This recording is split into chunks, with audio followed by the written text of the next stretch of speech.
Hello everyone, I welcome you all to this lesson. Today I am going to discuss Act 4, Scene 1, Part 2 of Merchant of Venice, which is written by William Shakespeare.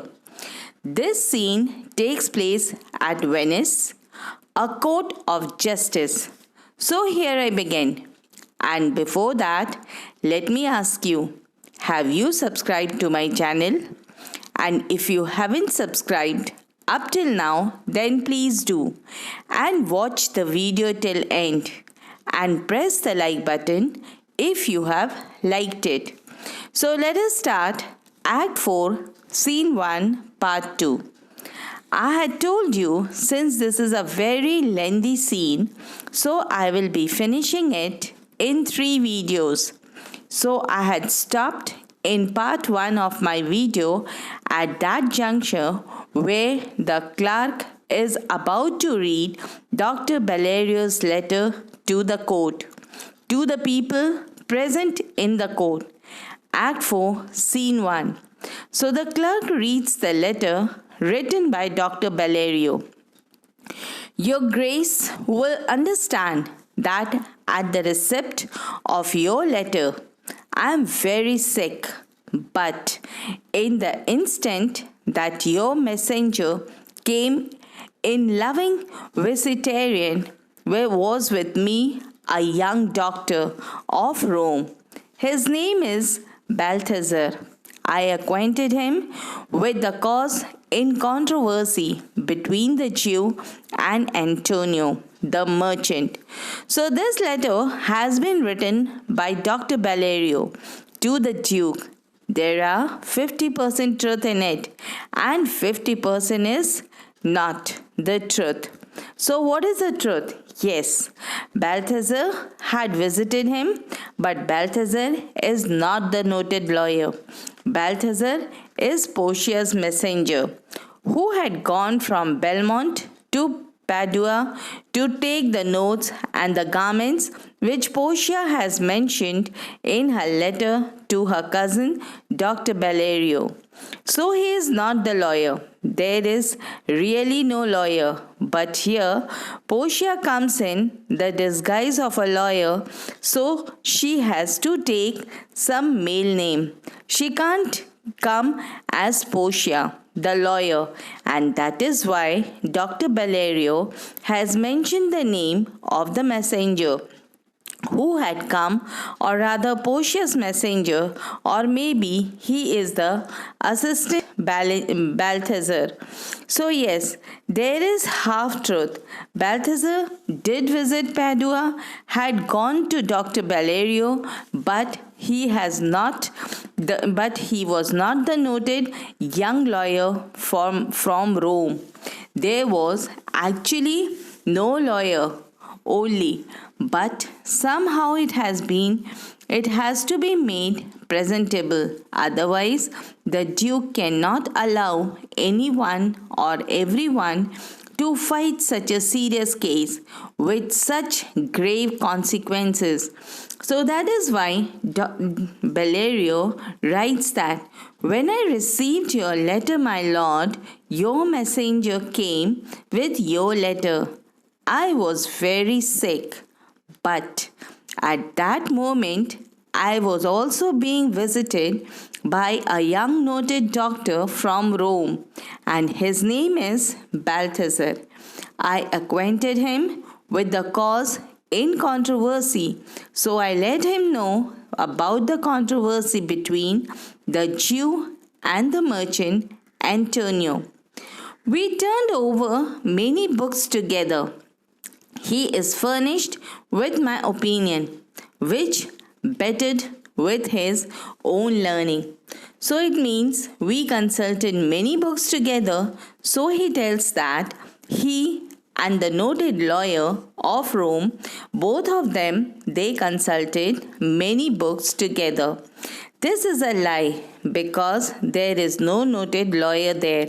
He is furnished with my opinion. So I have given him my opinion regarding this case.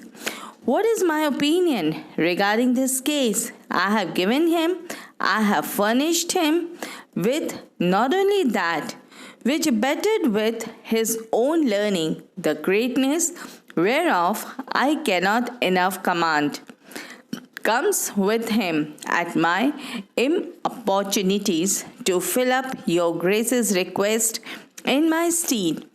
So I have provided him with my opinion, that is one thing, but it has been further improved because of his own learning. He is a learned lawyer, may be young, but he is learned, and in my opinion, and his learning, his own learning, and Bellario speaks very highly of the noted lawyer from Rome who really doesn't exist, but here he is writing that I have not enough words to praise his learning of this young lawyer. And he comes, and I have requested him to carry out the job which I was supposed to do. You had requested that I should go to Venice and fight Antonio's case. I am unable to do it because I am sick.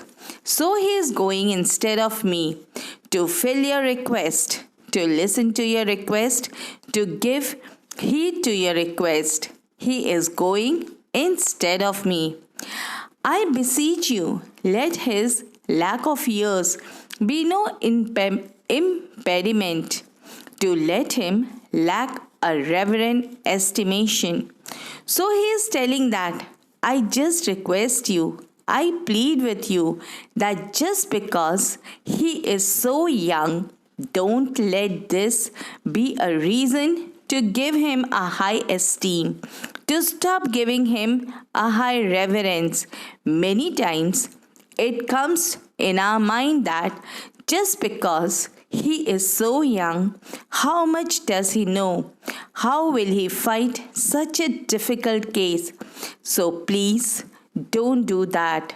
I request you, because he may be young in years, but he is not young in his mind. For I never knew so young a body with so old a head. I leave him to your gracious acceptance, whose trial shall better publish his recommendations. Old people are supposed to be wise because they are experienced, have the experience of the world on their back, so seem to be full of wisdom. Old people. So once a king told his son that take the advice of a three-legged person. The prince would not understand who this three-legged person is. And then he saw an old man talking very wisely, and then he realized that three-legged means his two legs and one stick, or the staff like the Lancelot Gobbo. He had a staff in his hand. So this man may be young physically, but his head is full of wisdom of the old people. For I never knew so young a body with so old a head. I leave him to your gracious acceptance, whose trial shall better publish his recommendations. So he is telling, I leave him in this hope that you will give him a gracious welcome. And if you give him a scope, if you give him a chance, he will show that he is even better than the praise. So I have praised him, but he will prove that he is much better than what I have said about him. So what a nice recommendation Portia has brought. She is no noted doctor of Rome, so she cannot fight the case unless someone very strongly gives her a recommendation. A strong recommendation.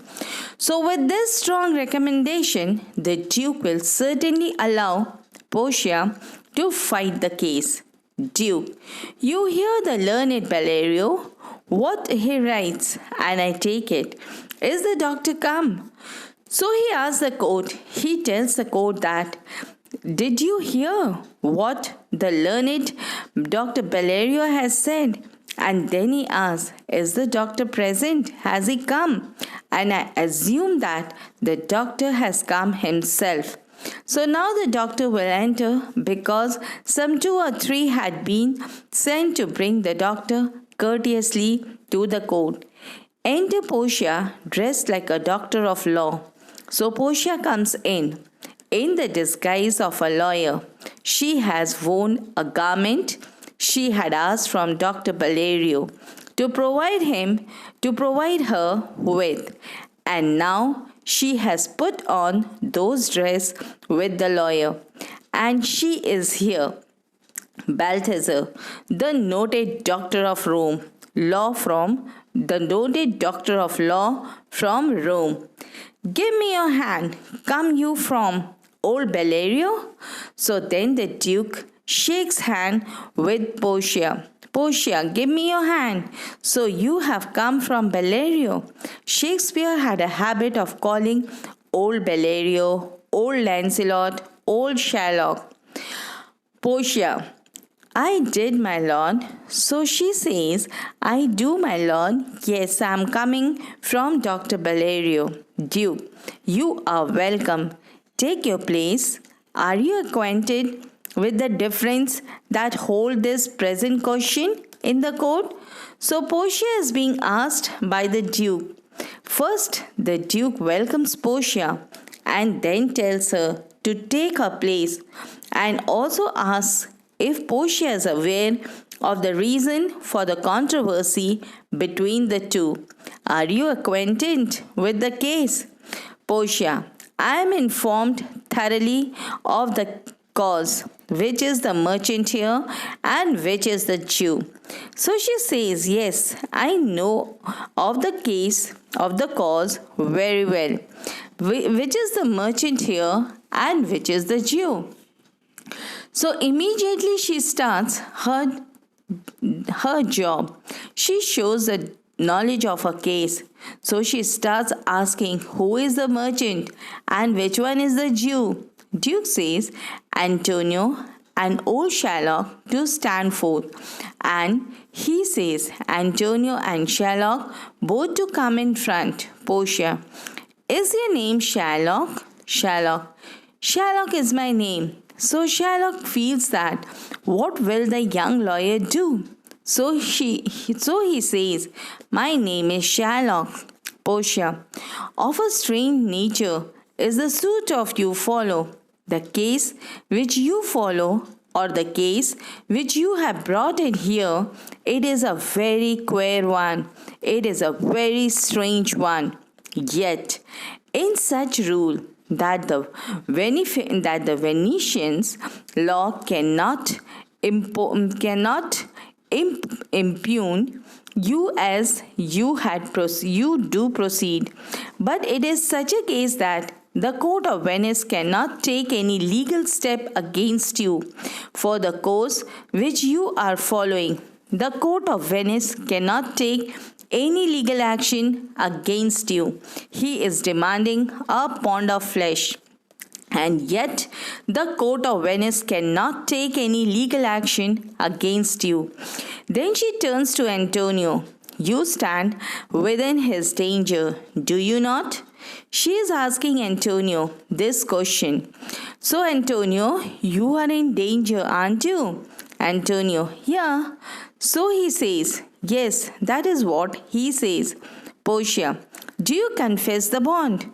Do you confess that you have signed such a bond? Antonio says, I do. Portia, then must the Jew be merciful? So now she turns to Sherlock and says, in that case, Sherlock has to be merciful. Sherlock, on what compulsion must I? Tell me that. So Sherlock says, why should I be merciful? Just tell me that. What is the compulsion? What is there that compels me to be merciful? This is a very important speech. Portia's speech mercy speech. It is called the quality of mercy speech. So, dear children, please note this speech and listen very carefully. The quality of mercy is not strained, so the mercy is not such a quality which cannot be compelled, it cannot be forced. It droppeth as the gentle rain from heaven upon the place beneath. It is twice blessed. So mercy is something divine. It comes from heaven, like the rain which falls from heaven to the earth. In the same way, mercy is also something divine. It comes from heaven. It falls upon the earth from the heaven. It is twice blessed. It blesseth him that gives and him that takes. Many times you get a question, why is mercy twice blessed?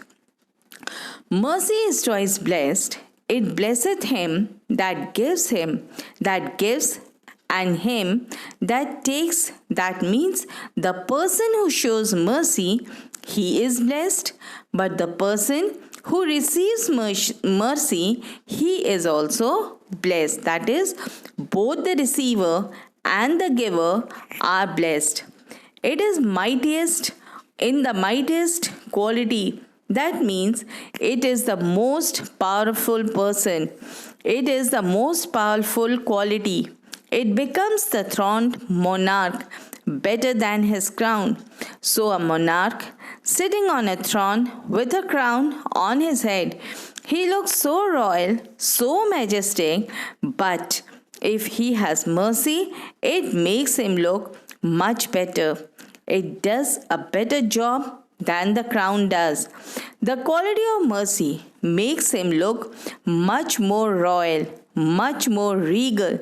So it become the throned monarch better than his crown.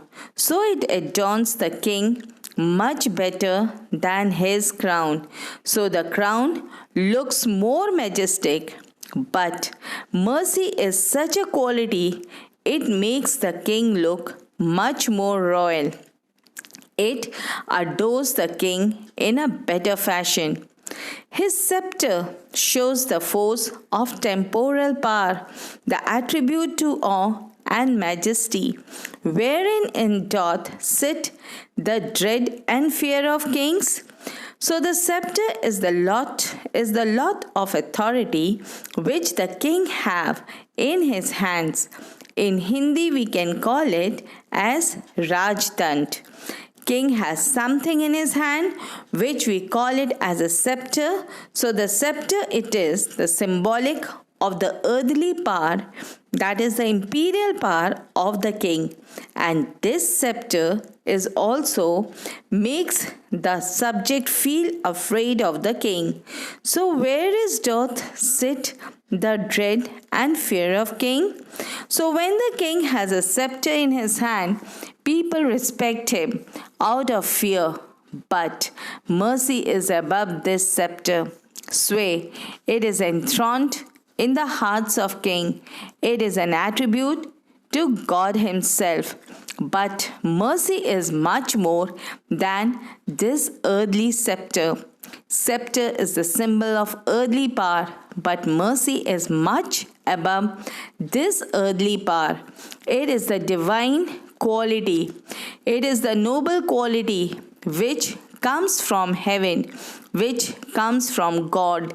And when it is an attribute to God himself, an earthly power doth them show likest God when mercy seasons justice. That means when a king or a monarch rules in a merciful manner, then when mercy seasons justice, his rule looks like the rule of a god. His rule becomes divine.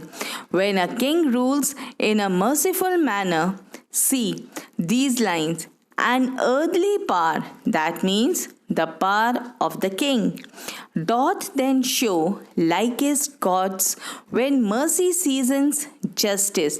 So the king's rule seems to be a divine rule when he mingles or mixes justice with mercy. He has to make out justice, but at the same time, it should be merciful. Justice gives, yes, you have to punish, like for suppose, a king without any mercy. When he metes out justice to the offender, he might him 20 lashes. But a merciful king may be for the first time he feels it is his first offense. No, it does not mean that he does not punish him for his offense. Instead of 20, he might give him 10 lashes and give him a warning that next time, if you do it, you will be much more punished. But he is merciful. Instead of 20 lashes, and makes this person unable to walk on his leg, and 10 might be only a reminder to him not to do the next time this kind of bad things again. So when the mercy he has to meet mercy of justice, otherwise if he doesn't give punishment to the offender, then it will be an injustice to the one who was being offended. When you are too just without mercy, it becomes ruthless. Therefore, Jew, though justice through justice be thy plea, consider this, that in the course of justice none of us should see salvation. We do pray for mercy, and that same prayer doth teach us to render the deeds of the mercy. So she is explaining it in a very nice manner.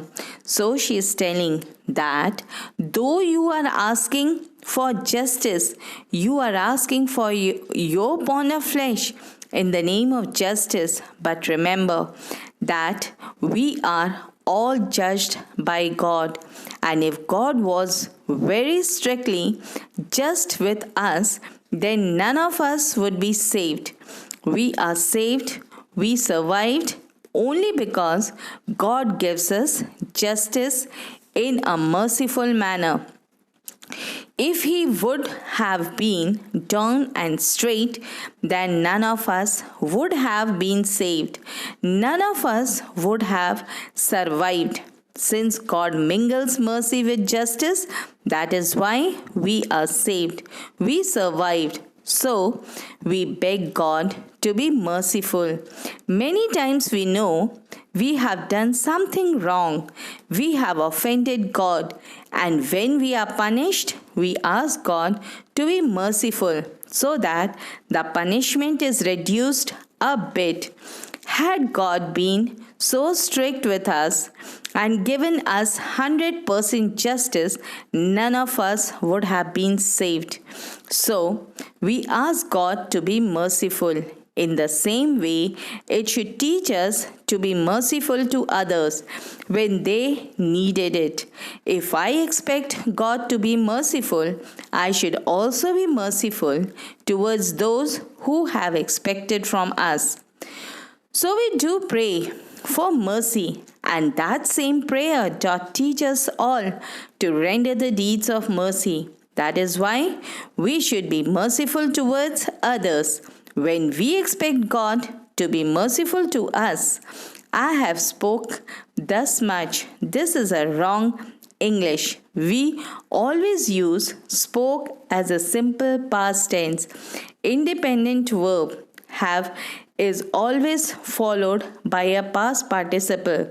Have spoken, and Shakespeare has written this play for his audience. So he did not pay much attention to this. But you all know, don't write it. That is why I am saying this to you. I have due respect for the great dramatist and very fond of him. I have spoke thus much to mitigate the justice of the plea. So I have said all this in order to soften your demand for justice, which if you follow this strict code of Venice, must need give sentence against the merchant here, because if you continue to follow this, you continue to go on asking for your justice, asking for penalty. The court of justice has no other option up to pass the sentence against the merchant here, against Antonio. So that is what Shylock wants. Shylock: my deeds upon my head, I crave the law, the penalty, and forfeit my bond. Okay, so let me take the responsibility of my bond, and here in this court of Venice, I ask to give me my penalty. Since Antonio has broken the condition of the bond, he has incurred the forfeiture, and I want my penalty. Portia: is he not able to discharge the money? Portia wants to know from Antonio, is he not able to discharge the money? So Bassanio is ever ready. Bassanio doesn't even know that the person who is asking him this question is his wife. Bassanio: yes, here I tender it for him in the court. Yes, I present it before the court. I offer the money on behalf of him. Yeah, twice the sum, if that will not suffice. Yes, twice 3,000 ducats. Instead, I am giving him 6,000 ducats. If that will not suffice, I will be bound to pay it 10 times over.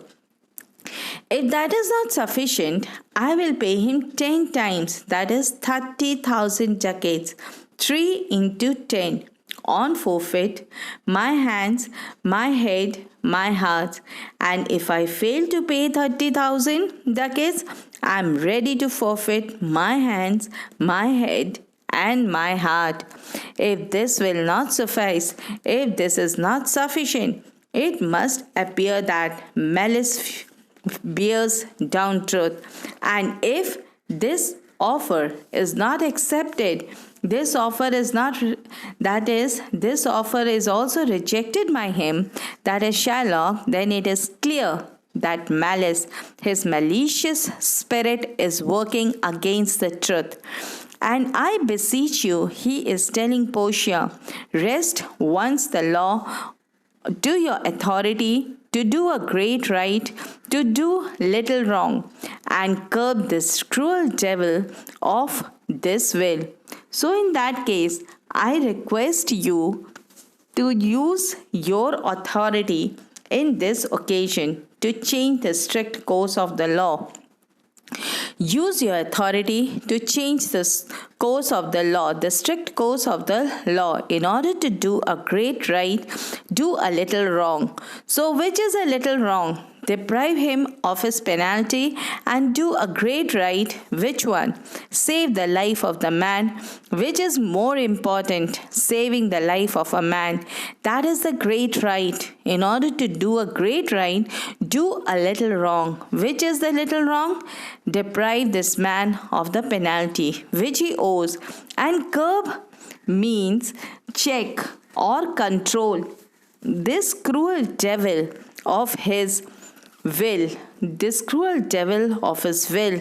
So deprive this cruel devil from his will, where will means a desire. So deprive him of his evil desire. Stop him from getting what he wants. Portia now tries to show that she is very impartial. So what does she say?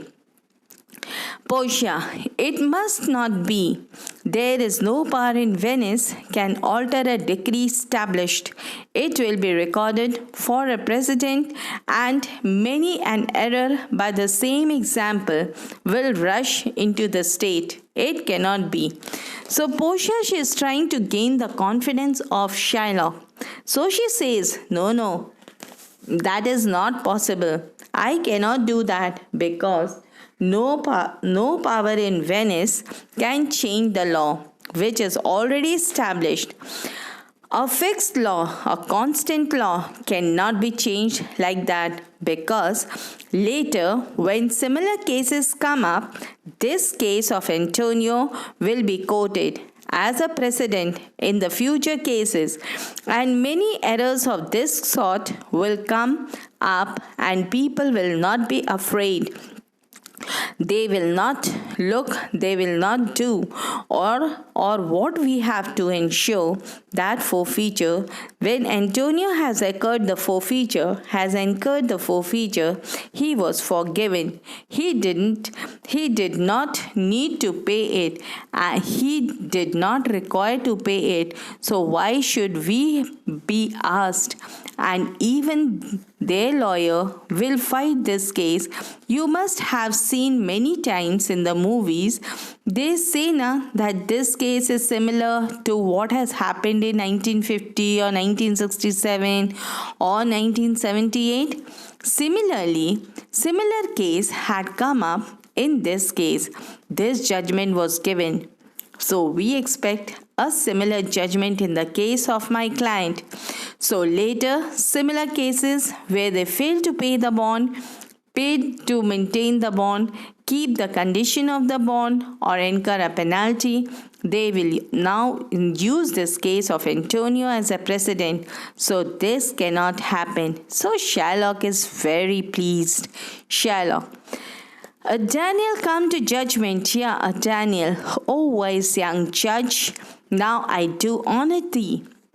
He says that he is a second Daniel. So Daniel, being very young, is a very wise and intelligent. So Portia is being referred to as Daniel. Yes, a Daniel come to judgment. So wise young judge, now he has started showing his respect for Portia. Yes, I honor you so much. Why? Because this person is being impartial. To this Portia says, I pray you, let me look upon the bond. So let me see the bond. Shylock. Here it is, most reverend doctor. Here it is. So now see, his tone has changed. He says, most respected doctor, here is the bond. Portia, Shylock, there in Portia, Shylock, there is thrice thy money offered thee. Now she again pleads on behalf of Antonio. Shylock, there he had been quite adamant and stubborn. Now can you force me to be merciful? What is the condition? But the moment she says something regarding the law, which cannot be changed and all, so Shylock feels, oh, this person is an impartial judge. So just see how the tone has changed. So most respected doctor, here is the bond. And then again Portia cleverly pleads on behalf of Antonio. So she says, Shylock, 3 times the money is offered to you. So take it. To this Shylock says, an oath, an oath. I have an oath in heaven. Shall I lay perjury upon my soul? No, not for Venice. So Shylock then again goes back to his adamant way, stubborn way. So he says that, I have sworn an oath in front of God that I will have nothing but my bond. So will I commit the sin of breaking an oath? No, Venice is not so dear to me that I will break an oath for the sake of Venice. Portia. Why, this bond is forfeit, and lawfully by this the Jew may claim a pound of flesh to be by him cut off nearest to the merchant's heart. Be merciful, take thrice the money, bid me tear the bond. So she says that the bond has incurred the penalty which has been mentioned in it. And so legally, the Jew or Shylock, he can claim a pound of flesh from nearest to the merchant's heart. That means in Act 1, Scene 3, this place was not mentioned. Shylock had said, whichever place pleases me. But most probably, when the bond was being signed, he must have included this clause from nearest his heart. closest to his heart because that is a very vulnerable place or position that. And then again Portia starts pleading, "Be merciful, take thrice the money, bid me tear the bond." So first she agrees with Shylock, and then she again says that, "Shylock, be merciful and take 3 times the money and let me tear off the bond." Shylock, "When it is paid according to the tenor, yes, I will tear the bond, but when the terms and conditions of the bond has been fulfilled, I have received my payment according to the terms and conditions of the bond, only then I will tear it. It doth appear you are a worthy judge. It seems you are quite a worthy judge. You know the law. Your exposition hath been so sound, I charge you by the law, whereof you are a well-deserving pillar. Proceed to the judgment by my soul.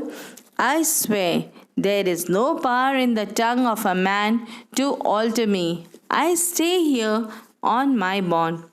So he realizes that this lawyer is every time requesting me to take the money and tear up the bond. So he says that, "It seems that you are a worthy judge.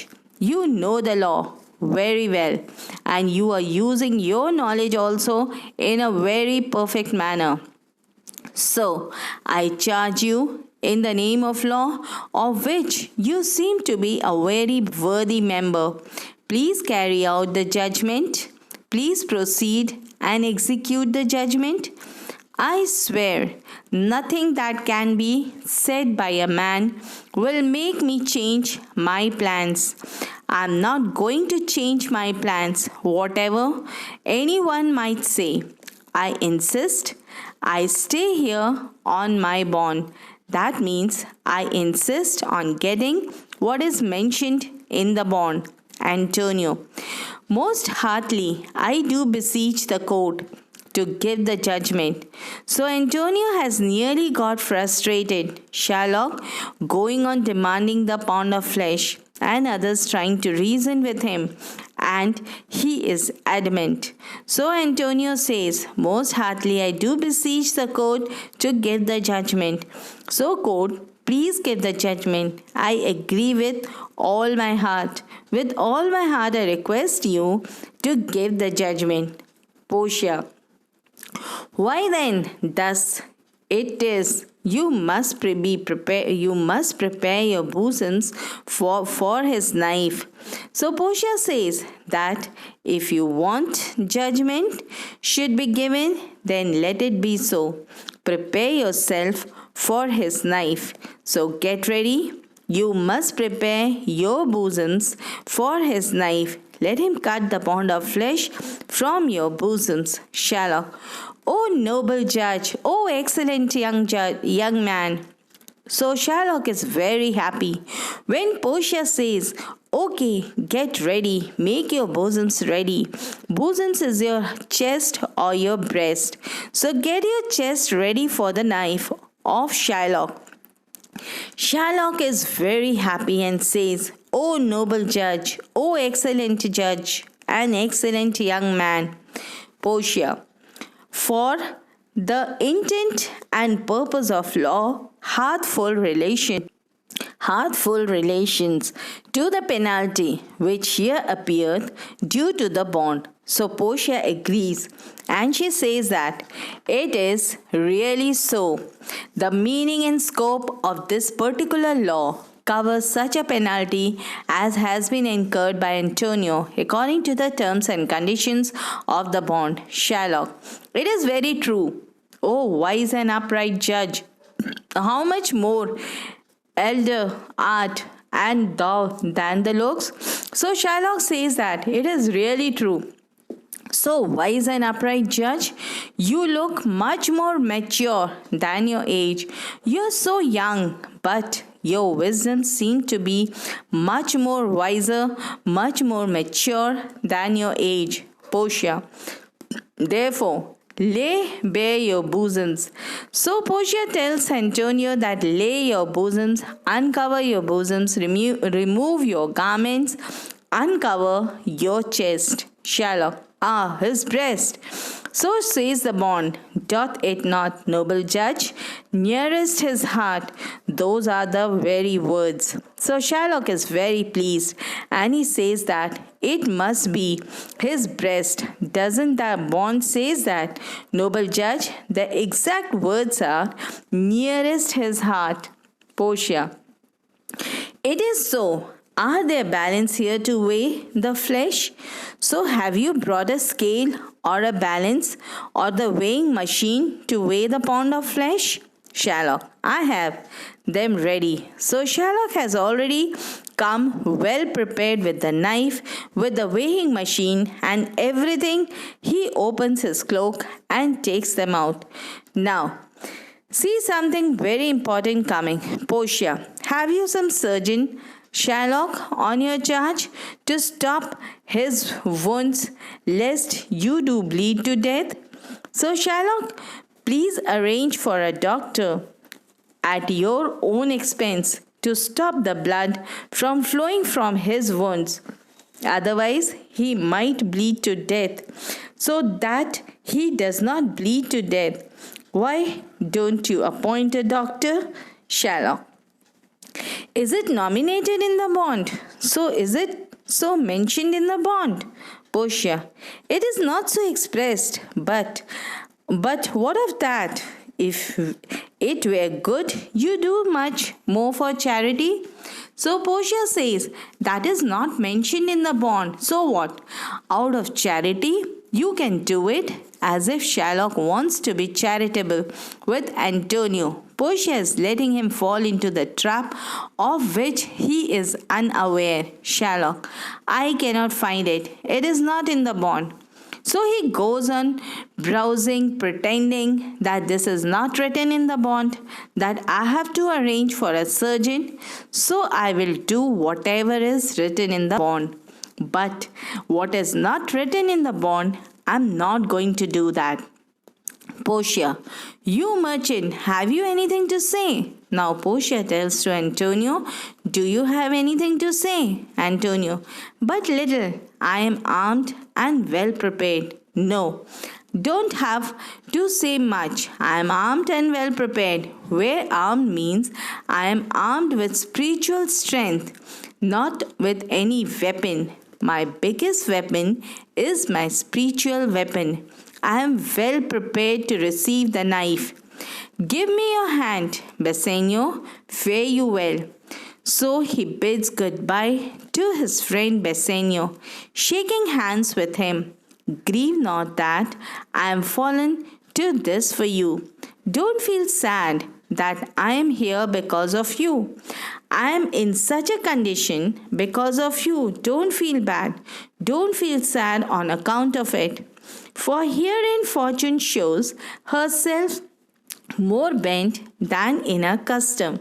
Fortune is being personified here as a lady. So, in this case, Fortune is treating me in a kinder fashion than is her custom. Normally, Fortune is not so kind to others, but in my case, she is showing herself to be much more kinder than is her custom, than is her habit. It is still her use to let the wretched man outlive his wealth, to view with hollow eye and wrinkled brow an age of poverty from which lingering penance of such misery doth she cut me off. So often what does fortune do? So when a man has lost all his wealth, she makes that man lead a very long life, so that with hollow eyes and wrinkled face, he would have to endure his poverty-stricken condition. A man becomes poor, suffering huge loss and then fortune makes that man lead a long life, so that he endures that a lingering penance, or that life of penury, that is a life of poverty with hollow eyes and wrinkled, so at least he is lucky that he has lost his wealth, but at least he is lucky that he doesn't have to live for a long period of time to endure that poverty stricken condition. Fortune has been merciful to him in this case. Commend me to your honorable wife. Tell her the process of Antonio said. Say how I loved you. Speak me fair in death. And when the tale is told, bid her to judge whether Bassanio had not once a love. So all my respect to your honorable wife. Tell her how Antonio died. Tell her how much I loved you. I may be dead and gone, but speak well after me. Even when I am gone, and after having told her everything about me, ask her whether Bassanio did not have a loving friend before she came into his life. Repent, but you that you shall lose your friend, and he repents, not that he pays your debt. So if you want to repent that you are losing a friend, I don't have any repentance. He repents not that he pays your debt. I feel no regret in paying your debt. For he the Jew to cut, but deep enough, I'll pay it instantly with all my heart. Because if the Jew drives his knife deep inside my chest or inside my breast, I will say that I have paid your debt with all my heart. Very heartily, I have paid the debt. I have no regrets. Bassanio. Antonio, I am married to a wife which is as dear to me as life itself. But life itself, my wife, and all the world are not with me, esteemed above thy life. I would lose all, sacrifice them all, here to this devil to deliver you. So Bassanio is really very sad. So he says, Antonio, I am married to a wife. I value my wife as much as I value my own life. But let me tell you one thing, that my life, my wife, and everything in this world, they are not of as great value to me as your life. That means your life is much more valuable to me. If you put all the things together, my life, my wife, and everything of this world, on one side, you, and on the other side, they will, then you are greater than everything. Rather, I am ready to sacrifice everything to this devil, Shylock, to get you out of his clutches, to deliver you, to free you from him. Portia is present here, and he is saying all this in presence of Portia without being aware of it. So Portia says, your wife would give you little thanks for that if she were by to hear you make the offer. So I don't think your wife will be really thankful to you to hear you to make this offer. If your wife was present here and she heard you make this offer, I don't think she would thank you for this. Gratiano has to say something more, more than Bassanio. So what does he say? I have a wife who I protest I love. I would be where in heaven, so she could entreat some power to charge the curious Jew. So he moves one step forward and says that I also have a wife, and in front of Nerissa without being aware, and I swear, I love my wife. At this moment, I wish she were dead. and in heaven, so that she could easily use some heavenly power to change the mind of this wicked Jew.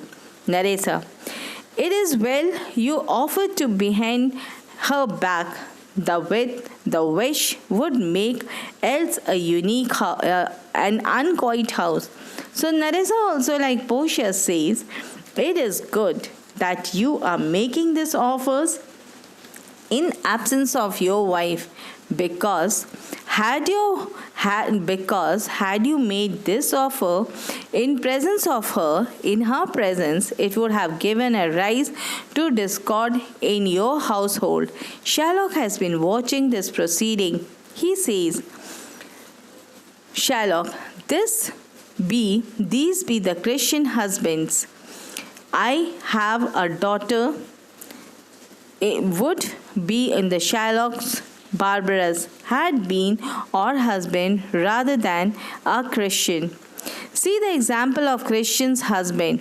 Why is he saying this? Because his own daughter has run away with a Christian. So he says that, in my opinion, that he has a very poor opinion about the Christian. So he says, I have a daughter. I would have been happy if someone from the family of Barbarous would have been her husband rather than a Christian. Who is Barbarous? Barbarous was a murderer. He was also the one who was sentenced to be crucified along with Jesus Christ. But in the last moment, an order came that one of them can be freed. That is, one of them can be freed from crucifixion. So they freed Barbarous instead of Jesus Christ. So he wishes that he would have been happy if his daughter, instead of marrying the Christian, he had been married to someone from the family of that murderer Barbarous. We trifle time, I pray thee, pursue sentence, so we are wasting time. So I request you to carry on with the judgment. Portia: A pound of that same merchant's flesh is thine, the court awards it, and the law doth give it. So Portia says, a pound of this merchant's flesh is yours in the court, gives it to you, and the law also justifies this award. So you are being awarded the pound of flesh, the court awards it to you, and the law justifies it. Shylock: Most rightful judge, Portia, and you must cut this flesh from off his breast. The law allows it, and the court awards it. So you will have to cut it from near his breast, and this is allowed by the court and justified by the law. Shylock: Most learned judge, a sentence. Come, prepare. So he hails Portia as a very learned judge. What a sentence! What a judgment! Then he says to Antonio, Come, and be ready. So we will stop here because we have done another part and only one part is left.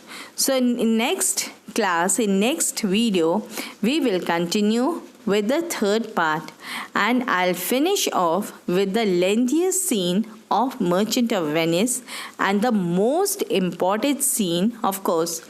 So dear children, with these words I end Act 4, Scene 1, Part 2 of Merchant of Venice. Do like, share and subscribe with your friends. Subscribe my channel, and yes, watch the video till end and leave a comment below. Watch the video again and again so that all your doubts are cleared. Thank you.